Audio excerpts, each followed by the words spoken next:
هەر شتێک پەیوەندی بە تەندروستی تاکی کوردەوە هەبێت لە هەر شوێنێکی سەر ڕووی ئەم زەمینە لەسەر مانگ و لەسەر مەریخیش بێت ئێمە باسی دەکەین چونکە تەندروستی عیب نییە.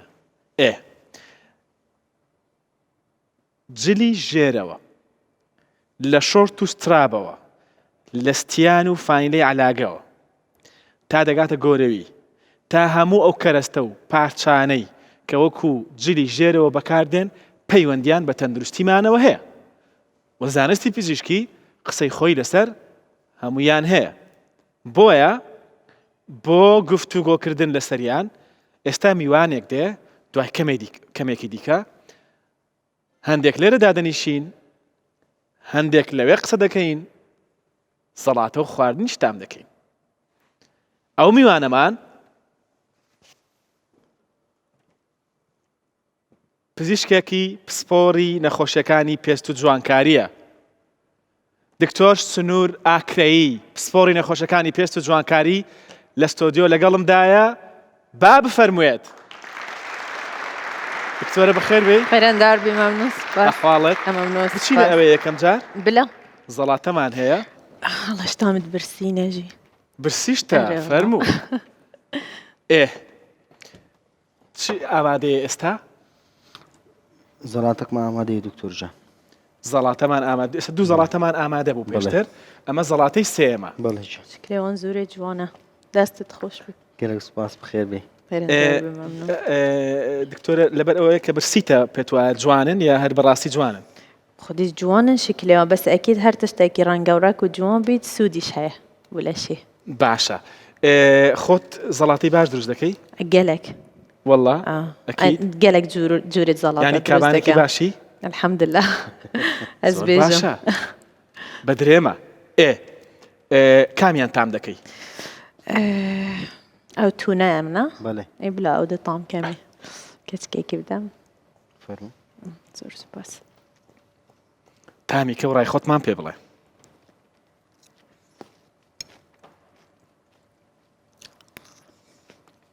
وەڵڵا زۆر خۆشە دەستت خۆش. عافیەت بی. ئەسێ بخۆ گەلێک معجە بە زەڵاتەیمە هەر جوورێک بیت. بە تام بوو بە دڵ بوو؟ گەلێک ینی متەوازن بوو نەگەلێک تڕش بوو نەگەلێک شیرین بوو. عافیەت. دەست خۆش. دوایی ئێوەش تامیکەن. دوای ئەوە دەینە وڵاتان بەڵام ئێوە بەردەوام بن بەکاری خۆتان. دکتۆرە بفەرموو دەچینە ئەوێ بۆ ئەوی جارێ بەس پێم بڵێ جلوبەرگی ژێرەوە هی پیاوان و خانمان پەیوەندی چییە بە تەندروستیمانەوە؟ بفەرموو ئەوێ.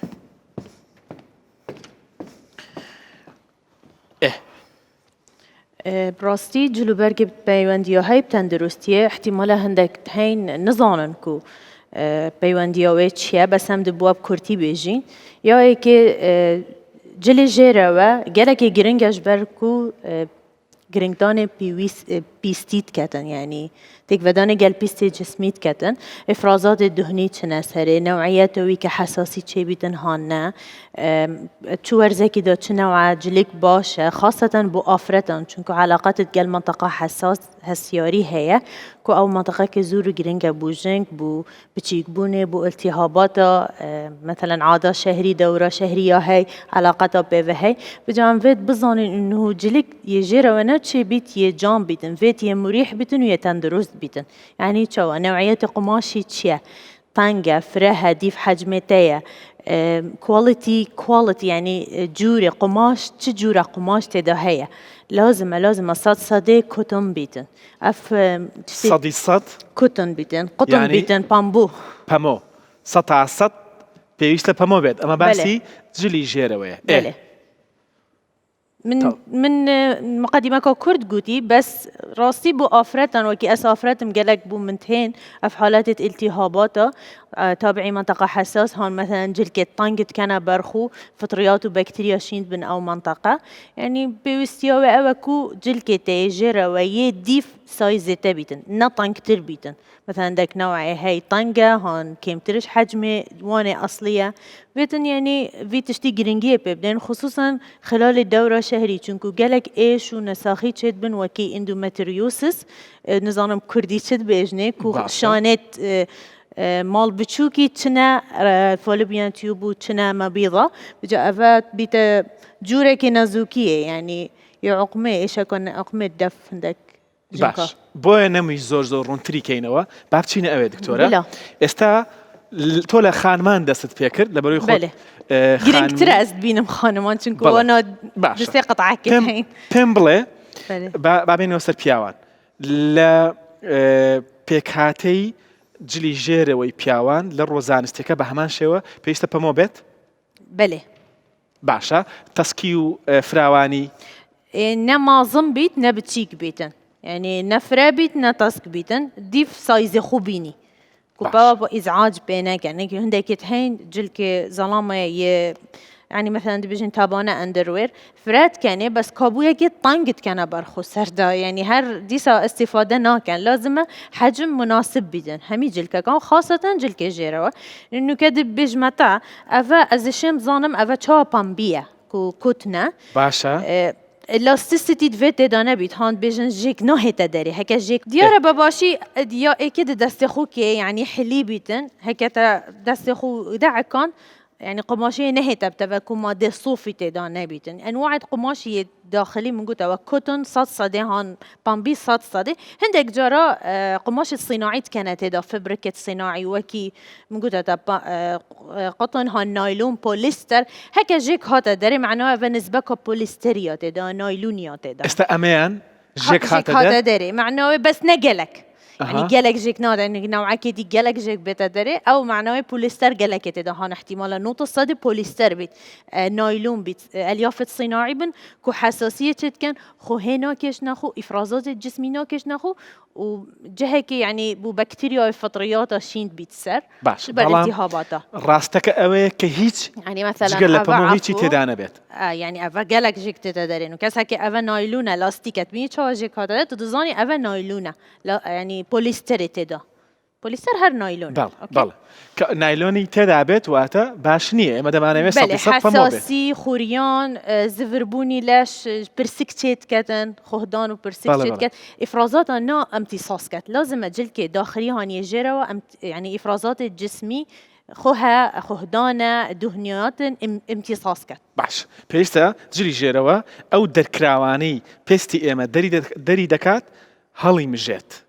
بەڵام ئەگەر نایلۆنی تێدا بێت چەندە ڕێژەی نایلۆنەکە زیاتر بێ هێندە ڕێژەی هەڵمژینی ئەو دەرکراوانە کەمتر دەبێتەوە ئەمەش خراپە دەبێت بله. 100% پەمۆ بێت ودفيتن يا طنق نبي يعني مثلا جري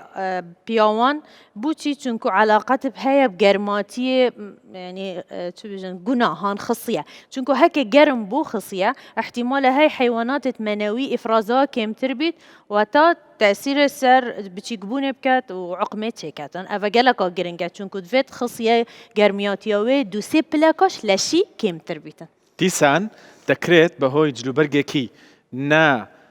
تەندروستەوە کە پێکهاتەکەی ناتەندروست بێت و بە تایبەتیش تەسک بێت هۆکار بێت بەوەی کە تووشی کێشت کا تەنانەت دکتۆرە دەڵێ نەزۆکیش بله هی پیاوان گۆرەوی عفو لەسەر گۆرەوی جورا بەڵێ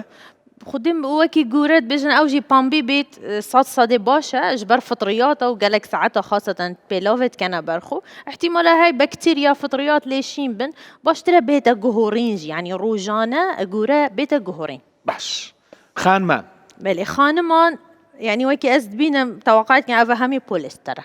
ئەمە هەمووی نایلۆنە نايلونا افا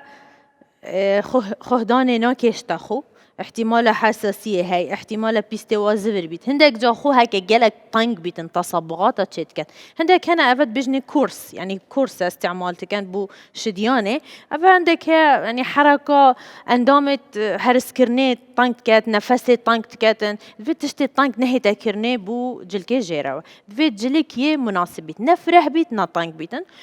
هكا بكاتب بمناسبة كي كورس يعني فترة كام بس نمستمر بكاتب أرخو وخو مستمر بصالنا احتمالها ترهلت شيء بكذا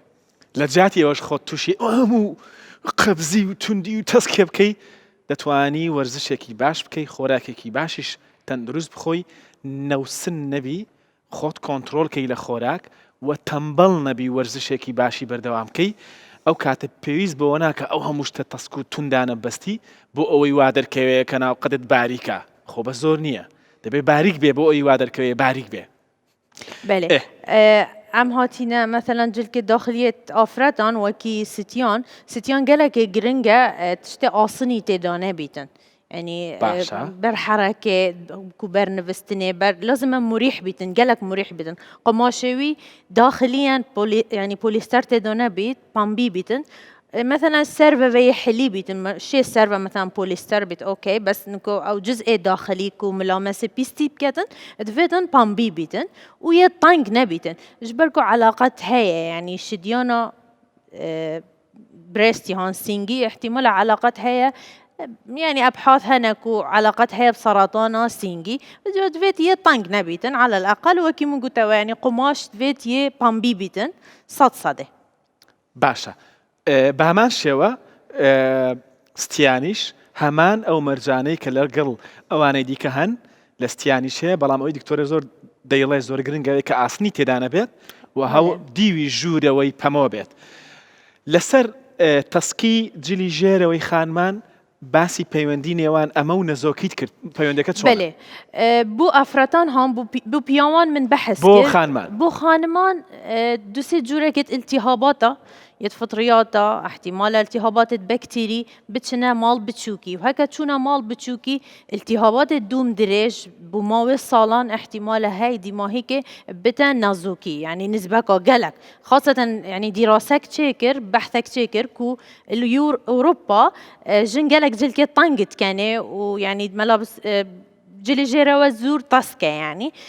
بحثك تشيكر ديت كو نازوكي قالك زيدا جبر اندوماتريوسس او اندوماتريوسس وكي من قلت يعني بكردي اصلا نظام تشد بيجني بس خانه مال بتشوكي تشنا درفي مال بتشوكي والتهاباتها تشد كان وايشانا قوي خلال الدوره الشهريه تشد كان باش رجلك يفرح بيتوش بامبي بيتن وبكار انانا سانتيا هان فوطت صحي روجانا بردان جبر افرازات يعني ماي منطقه وش قال هندج يعني خدي جنك وصا تشيكي كو منطقه حساس جي دست نفيجا زراف وجي دست نفيجا ستير نزيكي ايكن هندك جرا اف بكتيريات هر دو منطقه تشنجر يعني تيك هلتبن علاقات بالتهابات وفطريات وطفيليات جي هندك جرا برع اودي جلك الداخلي تاثير بن باش تروكي من قوتي بامبي بيتن يه طنق نبيت يه بتشيك نبيتن و تيدا بدل كرن هرشش هيفا الملابس الداخلي فيت بهنا جهورا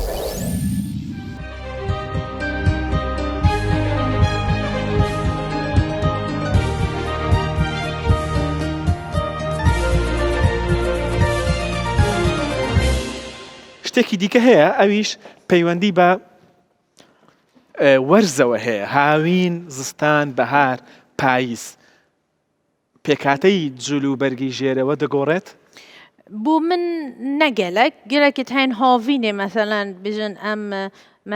جلك الداخلي ام ناكينا برخو بس نا باشترت وبكيا برخو خوب ورزي هافيني بس هندك فاكوليني دي هات نكرنيكو كارينانا ستياني بشافي خودا يعني نيا باشتري كيمترين وقت بيتا كرني او جيش بر ترهلات عضلات سينجي تشد كان والسينج العمري كت بتشيك دا يعني ترهل بيتهم بتشيك دبيتن بجا يعني اشتا كتك عمري 6 صالينا بوريفيت ستياني قالك نكتب خصوصا خلال الشافي وهافيني بلا يطانك قالك كتب جبر بلا قرمية يعني بجبر هندي پەیوەندی بەشتیکەوە نییە ئۆکەی نعم باسی ئەوەت کرد پەیوەندی کە لە نێوان ستیان و شێرپەنجەی مامک بله يعني فاكولينة هينو بجمة الصد صادنا چونكو من قالك خاند سر فاكولينة بهيز نينا بس تشيكرنكو هكا مثلا كيتشيكش عمرك بتشيك ستيانك طنق بكتب رخو خاصة في شافي قالك وهمي وقتا احتمال هاي بشتي عمرك يعني سرطان سينجي بتربيتن قلبا يعني فئته بس بحثك ديجي تشيكر سحكري أو جنكت مثلا شرق أوسطية هنكو ستيانو أو نكاني سحكري كو علاقته صانية هربنجة شيرة هي يعني كو نشن بيجم صدصدي كو تشتكي مؤكدة بەڵام وا باشترە بله باشترة طنق نبي تا بر دورة دموي بر عقد لمفاوية دا حركة خوب بكات السنجي دا باشە